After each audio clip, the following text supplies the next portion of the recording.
Hola, buenas tardes, que Dios les bendiga, que tengan un buen provecho y gracias por conectarse a una emisión más de Perlas de la Palabra. El día de hoy vamos a hablar acerca de Jesús y el misterio del Rey y del Sumo Sacerdote. Como todos sabemos, Jesús es el Rey de Reyes y Jesús, la palabra de Dios nos dice que es el Sumo Sacerdote. Pero ninguno de esos dos títulos es una casualidad. Detrás de los dos títulos que a Jesús se le asignan hay un principio, hay una enseñanza espiritual de suma importancia para cada uno de nosotros. En el Antiguo Testamento Dios estableció para el pueblo de Israel en el libro de Éxodo un sumo sacerdote y en el libro de Samuel un rey, y ambos eran dos oficios que representaban a Dios acá en la tierra. Ningún hombre podía llevar los dos oficios, ningún hombre podía llevar sobre sí el puesto de rey y el puesto de sumo sacerdote. El rey nunca podía ministrar como sacerdote y el sumo sacerdote nunca podía ministrar como rey o reinar como rey. El templo y el palacio estaban separados por un abismo que no podía unirse. El verdadero rey de Israel no era sino el representante de Dios. El hombre no era el verdadero rey de Israel, no era el hombre. El verdadero rey de Israel era Dios, que nombraba a un representante acá en la tierra, y de modo que el rey representaba el reino de Dios. Por otro lado, el sumo sacerdote representaba al pueblo caído en pecado y su ministerio era reconciliar al pueblo de Dios, a las personas, con su rey y juez. Entonces, el rey de Israel, Dios, era también el juez. Y el sumo sacerdote era parecido a un abogado defensor delante del juez. Por lo tanto, los dos oficios tenían que mantenerse también separados, el oficio de juez y el oficio de abogado, es decir, el oficio de rey y el oficio de sumo sacerdote. Pero cientos de años antes de Cristo llegó la palabra a David y posteriormente al profeta Zacarías de que un día en el Mesías los dos oficios serían uno, como lo encontramos en el libro de Zacarías capítulo 6, versículo del 12 al 13, y también en el Salmo 2, versículo 7 al 9, y en el Salmo 110, versículo 4. Son anticipos proféticos de que Jesús sería a la vez rey y sumo sacerdote. Por eso Jesús nació de la descendencia de Judá, porque la palabra de Dios dice que de la descendencia específica de David, que era de la tribu de Judá, debía ser el Mesías.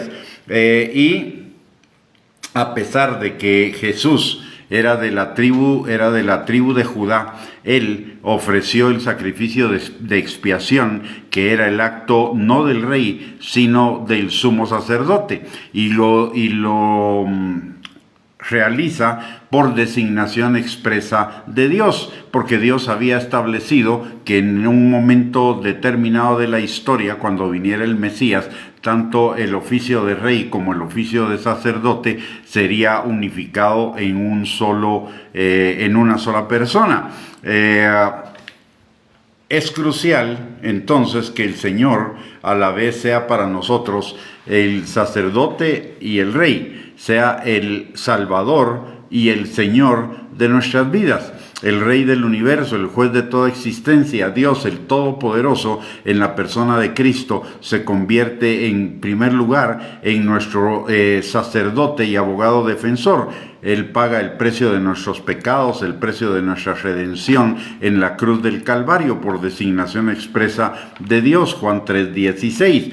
Pero a la vez de eso, el Señor es designado por el Padre como el Señor de todas las cosas. Dice la palabra en el libro de Hechos que Dios lo hizo Señor sobre todas las cosas. Entonces Jesús se viene a convertir en nuestro Rey y sacerdote, en nuestro Señor, en nuestro Salvador y en nuestro Señor.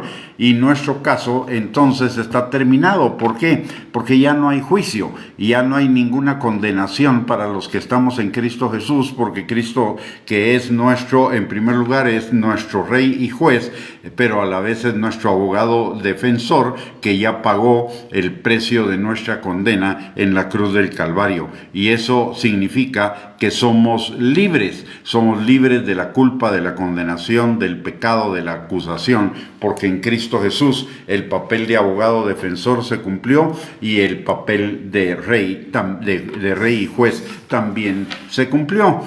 Ahora aquí hay también una enseñanza que nos implica a cada uno de nosotros. Jesús es el Rey de Reyes, el Señor de Señores, pero también es nuestro sumo sacerdote.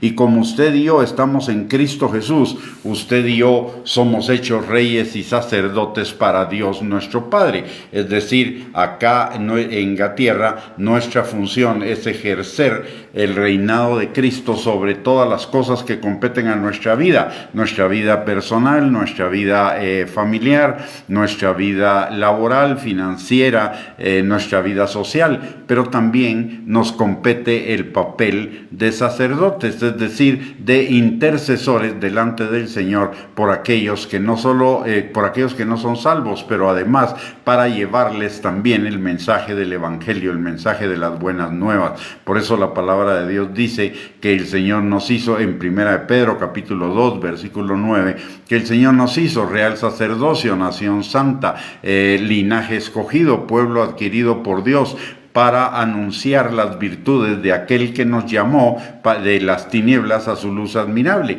Y si notamos, dice real sacerdocio. Las dos cosas están unidas ahí. Recordemos, el Señor es nuestro Rey y sumo sacerdote, y nosotros como colaboradores de Él somos reyes y sacerdotes para establecer el señorío de Cristo en nuestras vidas en primer lugar, y expandirlo, comunicarlo a los demás con la buena nueva, para que los demás también sean salvos. Por eso la palabra de Dios dice en varios pasajes que prediquemos el Evangelio, que vayamos a los que están perdidos y les compartamos las buenas nuevas, que lo que hemos oído de parte de Dios a través de nuestros maestros de la palabra de Dios, de los ministros, a través del Espíritu Santo, eso mismo vayamos y lo compartamos a otros hombres que sean idóneos para enseñar también a otros, que hagamos discípulos, y el discípulo es que sea como su Señor, pero para hacer algo primero tengo que ser yo discípulo.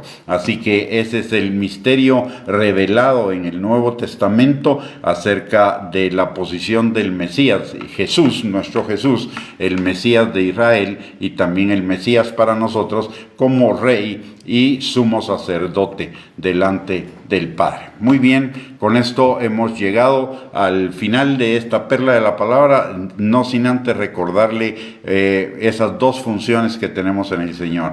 La primera, de establecer el señorío de Cristo, el reino de Dios en nuestras vidas, y en segundo lugar, interceder y predicarles a otros el Evangelio, para que el reino de Dios también sea establecido primeramente en sus corazones y en todas sus actividades y relaciones.